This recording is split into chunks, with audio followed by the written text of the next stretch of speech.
Jadi terlihat betul bahwa semua yang dipaksakan oleh Jokowi itu pasti akan berantakan tuh. Investasi di IKN Nusantara ini adalah membeli masa depan. Itu konteksnya IKN, itu kan kebijakan tolol. Udah ditolak di mana-mana masih dagangin juga tuh. Saya kan nggak suka pujian. Yang saya inginkan adalah investasi Bapak, saya sampaikan. IKN ini adalah biang dari keretakan politik nanti itu, biang dari kerusakan lingkungan, biang dari ambisi-ambisi oligarki. Jadi, Halo sobat-sobat sudut pandang. Wah, kalian apa kabar nih? Semoga selalu sehat, selalu diberikan kesehatan dan selalu baik-baik saja ya. Nah, di hari yang indah, kabar-kabar mengenai IKN itu tengah banyak diperbincangkan oleh publik gitu ya. Seperti yang kita ketahui beberapa hari yang lalu Kepala dan Wakil Kepala Otorita IKN itu mundur dari jabatannya, yang kemudian diisi oleh Pak Basuki Hadimulyono, Menteri PUPR. Nah, soal kabar mundurnya ini nih yang saat ini tuh banyak menimbulkan tanda tanya. Sejak mundurnya kepala dan wakil kepala ini banyak yang bersuara mengenai IKN. Ya, ada yang suka, ada yang tidak suka. Suka maksudnya adanya pembangunan IKN ini ya, ini suka. Tapi banyak juga yang mengkritik dan salah satunya itu datang dari Bung Rocky Gerung. Kira-kira Bung Rocky kritik apa lagi nih soal ini? Yuk langsung aja kita tonton videonya berikut ini. iya saya kira itu akan terjadi, pasti akan terjadi. Karena apapun, kalau kita lihat secara utuh masalahnya, kan orang-orang yang disuruh Jokowi untuk datang ke IKN, memimpin kepala otorita, atau bahkan mungkin menteri PUPR datang ke situ, tahu bahwa ada yang masalah di IKN. Pertama soal status tanah, kedua soal anggaran tuh. Jadi bagi mereka itu ada beban yang terlalu berat di pundak mereka. Apalagi Pak Jokowi terus-terus menekan supaya otoritas IKN ini atau Kementerian PUPR termasuk di dalamnya, atau apalagi Kementerian PUPR dipaksa supaya 17 Agustus nanti yang tinggal 3 bulan itu dia akan dipakai untuk tempat upacara tuh. Jadi beban itu saya kira secara psikis atau secara psikologis itu yang menerangkan berhentinya atau mundurnya dua tokoh itu tuh. Dan itu pasti akan jadi kegemparan di internasional karena dianggap bahwa ada masalah di situ tuh. Kenapa ada dua tokoh sekaligus mundur tuh. Jadi spekulasi pasti terjadi dan kita dengan mudah tahu bahwa ya itu karena dua tokoh ini merasa dia nggak mungkin menyelesaikan tugas semacam sebelum dia diporak-porandakan oleh mitos Bandung Bondowoso misalnya kan, bahwa IKN itu kan sama disuruh supaya dikerjain secepat-cepatnya, tapi sebetulnya nggak ada kemampuan karena batas anggaran, namanya mentalitas yang juga belum siap untuk pindah ke sana. Jadi terlihat betul bahwa semua yang dipaksakan oleh Jokowi itu pasti akan berantakan tuh. Iya, kalau dulu kan yang membatalkan itu adalah Loro Jonggrang gitu ya. Yang kemudian dikutuk jadi salah satu candi. Kalau ini yang membatalkan adalah anggaran. Jadi saya kira ya Iya, tuh. agak susah ini untuk mengkutuk anggaran, nggak mungkin kan. Iya, namanya anggaran jonggrang. Jadi sering kita tahu bahwa batas dari ambisi politik presiden adalah APBN, itu aja intinya tuh. Ya, ya. Dan itu juga inline dengan keterangan yang terus-menerus kita ingatkan bahwa itu akan jadi beban pada Pak Prabowo nanti soal anggaran yang mesti dibagi antara makan siang gratis dan IKN tuh. Dan saya kira juga dua pimpinan yang mundur tadi itu juga menghitung hal yang sama. Di atas kertas hingga impossible, itu semacam mission impossible untuk mewujudkan IKN itu, dan dipaksa selesai 17 Agustus. Seluruh infrastruktur yang bisa tampil di depan TV, layar TV itu mesti selesai sebelum 17 Agustus. Dan itu saya kira bahkan Loro Jonggrang itu nggak mampu untuk memerintahkan hal semacam itu. Ya. Oke, ini ya Bung Rocky, saya kira bukan hanya dampaknya itu bahwa IKN batal, tapi saya kira ini dampaknya akan jauh lebih luas dari sekedar itu, berkaitan dengan tentu saja dengan posisi Pak Jokowi. Ya, itu impact-nya itu pada stabilitas politik. Kan kita mau tanya sebetulnya apa yang terjadi di situ. Ya mungkin istana akan datang dengan keterangan ya memang ada rotasi. Oh ini enggak, ini orang mengundurkan diri. Itu jelas yang mau mengatakan saya mengundurkan diri pasti karena dia nggak mampu kan dengan keterangan apapun kita tahu bahwa itu karena tidak mampu diberi tugas yang membebani dia itu berlebihan tuh. Jadi keterangan-keterangan itu akan jadi spekulasi secara spekulasi politik. Para investor asing juga membaca dengan baik bahwa itu memang ada masalah tuh, masalah tanah, masalah hak masyarakat adat, masalah ketersediaan anggaran, masalah legitimasi politik yang juga belum diperoleh sepenuhnya oleh pemerintahan baru misalnya. Jadi lengkap kita melihat yang dari dulu kita udah sorot bahwa IKN ini adalah biang dari keretakan politik nanti itu, biang dari kerusakan lingkungan, biang dari ambisi-ambisi oligarki. Jadi semua yang buruk itu akhirnya mesti kita pastikan akan popping up, akan muncul dari kasus IKN ini. Ya, Jadi ya. IKN ini semacam apa namanya menara Babel itu yang diberantakkan oleh yang maha kuasa karena di dalamnya cawe-cawenya kebanyakan tuh sehingga nggak bisa lagi saling mengerti bahasa di antara para pekerja dan penanam modal dan masyarakat adat.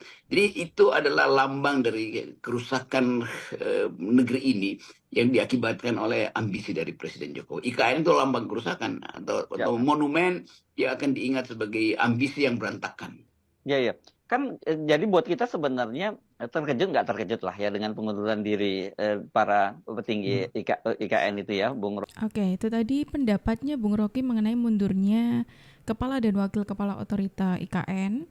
Terus habis itu katanya IKN ini lambangnya kerusakan. Ya banyak lah ya tadi kritik yang disampaikan oleh Bung Rocky ini soal IKN. Seperti salah satunya itu mengenai tuntutan untuk 17 Agustus itu selesai supaya bisa diadakan upacara di sana. Katanya kan memang rencananya kan memang upacara peringatan 17 Agustus nanti dilaksanakan di IKN, Ibu Kota Nusantara. Aku nggak tahu sih Bung Rocky mengikuti perkembangan IKN apa enggak, soalnya kalau kata kurator IKN, itu Pak Ridwan Kamil, itu menyebut bahwa pembangunan IKN tahap 1, ini di tahap 1 itu udah hampir selesai dan sudah bisa dipastikan juga kalau di 17 Agustus nanti bisa dilaksanakan di IKN.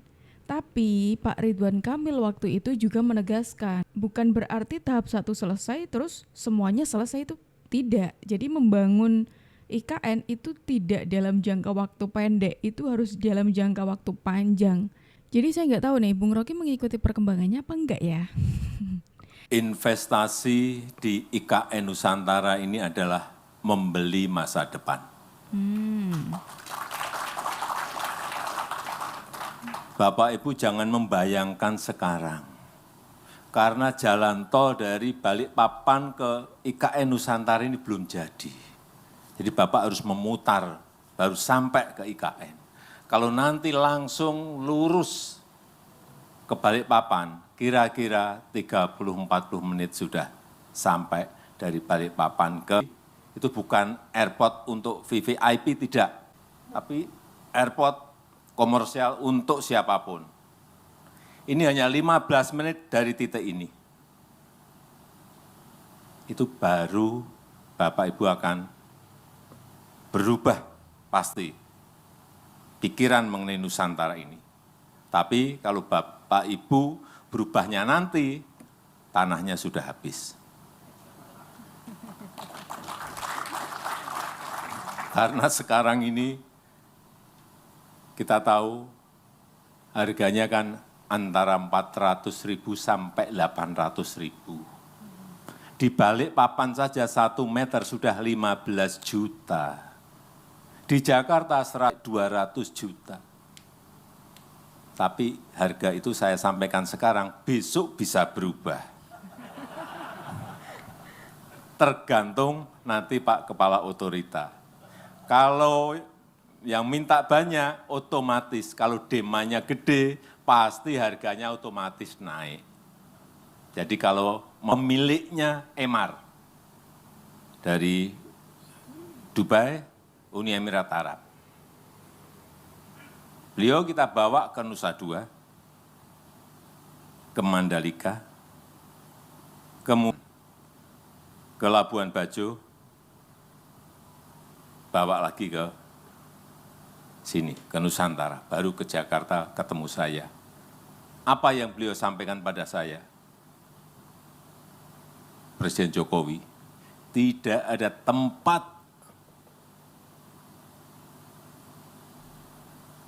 yang paling baik, yang paling indah, yang hili, perbukitan, seindah. Saya sudah investasi di banyak negara. Ini adalah tempat yang terbaik. Saya sampaikan, saya kan nggak suka pujian. Yang saya inginkan adalah investasi Bapak, saya sampaikan. Dia langsung komitmen, tapi nggak saya sebut angkanya karena belum sign. Saya nggak mau ngomong kalau belum tanda tangan betul. Tapi gede banget. Gede banget kita tanda tangani, insya Allah nanti di bulan Juli di Abu Dhabi atau di Dubai. Artinya sekali lagi, setelah itu mungkin harga tanahnya bisa berubah. Supaya Bapak Ibu tahu saja. Sehingga pada sore hari ini saya senang bahwa dan mengapresiasi komitmen PT Astra Internasional untuk mendukung IKN dengan membangun Astra Base Center. Komplek layanan yang terintegrasi one stop service di atas lahan seluas 3,4 hektar yang akan melayani 11 merek perusahaan dari grup Astra. Pak Rudi, terima kasih. Dan juga pembangunan Nusantara Botanical Garden yang dilaksanakan oleh konsorsium. Saya juga ingin menyampaikan ucapan terima kasih karena ini bukan urusan bisnis, ini urusan sosial. Karena dari CSR mereka, beliau-beliau ini mengeluarkan duit yang tidak sedikit, saya nggak tahu berapa ratus miliar. Saya pengennya barangnya jadi udah. Yang dikeluarkan berapa itu urusannya Bapak semuanya yang tadi sudah disebut oleh Pak Sugianto tadi. Ini akan mendukung Botanical Garden ini, Nusantara sebagai kota yang green city, yang smart city, yang livable city, yang lovable city, semuanya. Karena tanpa didukung oleh kita kehilangan warna, kalau dilihat ini sebagai sebuah kota masa depan. Saya rasa itu yang ingin saya sampaikan dan dengan mengucap Bismillahirrahmanirrahim pada siang hari ini, peletakan batu pertama groundbreaking Astra Base Center dan Nusantara Botanical Garden secara resmi. Oke, itu tadi. Ini acaranya tanggal 4 Juni. Bisa menjawab apa yang dikatakan oleh Bung Roky nih. Tadi kan Bung Roky menyebut kalau IKN itu tanda-tanda mangkrak gitu kan. Apakah ini yang tadi, guys, gue ulangi. Yang tadi sobat-sobat lihat itu bukti kemangkrakannya IKN? Nah, tentu saja tidak dong. Gimana toh Bung Roky ini? Orang di tanggal 4 sampai 5 Juni aja Pak Jokowi itu melakukan groundbreaking di 7 pembangunan di IKN. Itu ada yang ini tadi yang barusan groundbreaking Astra Base Center, terus ada Nusantara Botanical Garden, terus ada gedung kampus program Dr. Yunif Gunadarma, terus ada pembangunan gedung kantor Bank Tabungan Negara atau BTN, terus ada Bina Bangsa School Nusantara, terus ada PLN Hub. Bung Roky ngomong kayak gitu tuh udah kayak nggak kaget gitu loh aku. Karena saking seringnya Bung Roky itu mengkritik ya seperti ini gitu loh. Dan soal IKN ini bukan pertama kali yang tadi ya, yang disebutkan Bung Roky tadi tuh bukan pertama kali Bung Roky mengkritik soal IKN. Dulu di 2023 Bung Roky itu juga sudah pernah menyinggung mengkritik soal IKN. Kalau memang presiden gagal dan saya sebut tolol, ya kebijakannya yang tolol. Nah, itu Misalnya soal IKN, kan itu konteksnya IKN, itu kan kebijakan tolol. Udah ditolak di mana-mana masih dagangin juga tuh. Pengamat politik Rocky Gerung tak hanya mengkritik Presiden Joko Widodo, namun secara terang-terangan ia mengkritik kebijakan yang dilancarkan oleh pemerintahan Jokowi. Hal itu disampaikan melalui wawancara yang diunggah di channel YouTube Rocky Gerung Official pada Selasa 1 Agustus. Rocky Gerung menyebut pemindahan ibu kota negara atau IKN merupakan kebijakan yang tidak masuk akal, namun hal itu disampaikan menggunakan kata kasar. Pasalnya, kebijakan tersebut jelas ditolak oleh banyak pihak, namun Jokowi disebut masih berusaha untuk memperdagangkan kebijakan tersebut hingga ke luar negeri. Rocky Gerung pun menganggap negara lain seperti Cina menyadari bahwa kebijakan IKN tidak mampu dilaksanakan. Kalau memang presiden gagal dan saya sebut tolol, ya kebijakannya yang tolol. Kan itu misalnya soal IKN, kan itu konteksnya IKN, itu kan kebijakan tolol. Udah ditolak di mana-mana masih dagangin juga tuh. Padahal sebetulnya Cina juga tahu bahwa ini yang ngapain didagang-dagangin lagi. Toh kita nggak mampu juga masuk ke dalam IKN itu walaupun ada MOU segala macam. Apalagi kalau kita lihat hukum ekologinya tuh, Jokowi memutuskan pindah IKN tanpa AMDAL. Itu tolol namanya tuh. Kalau udah pinter mestinya AMDAL dulu, baru keputusan politik. Jadi semua yang saya terangkan itu ada basis akademisnya tuh. Itu kenapa marah ke saya?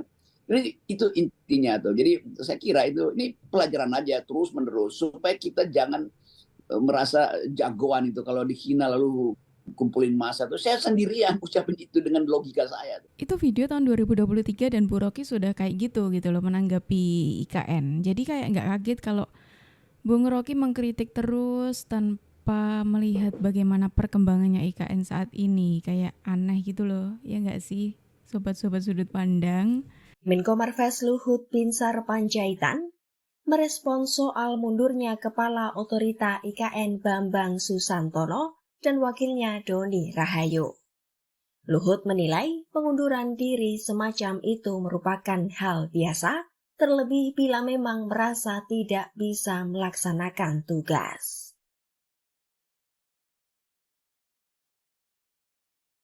Luhut menyebut Kepala Otorita IKN harus berani membuat keputusan. Apalagi Kepala Otorita IKN memiliki kewenangan yang sangat luas untuk menyelesaikan masalah. Di lain sisi Luhut membantah pengunduran diri Kepala dan Wakil Kepala Otorita IKN sebelumnya akibat masalah lahan di IKN. Sebab menurutnya, masalah pembebasan lahan sudah diselesaikan dalam rapat yang ia pimpin. Luhut juga membantah pengunduran diri tersebut terkait soal target IKN. Menurutnya target IKN secara keseluruhan sudah cukup baik, meski masih ada beberapa kekurangan. Ya betul apa yang dikatakan Pak Lu tadi, kalau tidak bisa melaksanakan tugas lebih baik mundur. Dan dikatakan orang yang siap melaksanakan tugas, jadi bukan karena ini ambisinya Pak Jokowi ya Bung Rocky. Aduh Bung Rocky, ya udahlah sobat-sobat. Sepertinya sampai di sini dulu video kita hari ini. Silakan sobat-sobat komentar di kolom komentar mengenai video hari ini.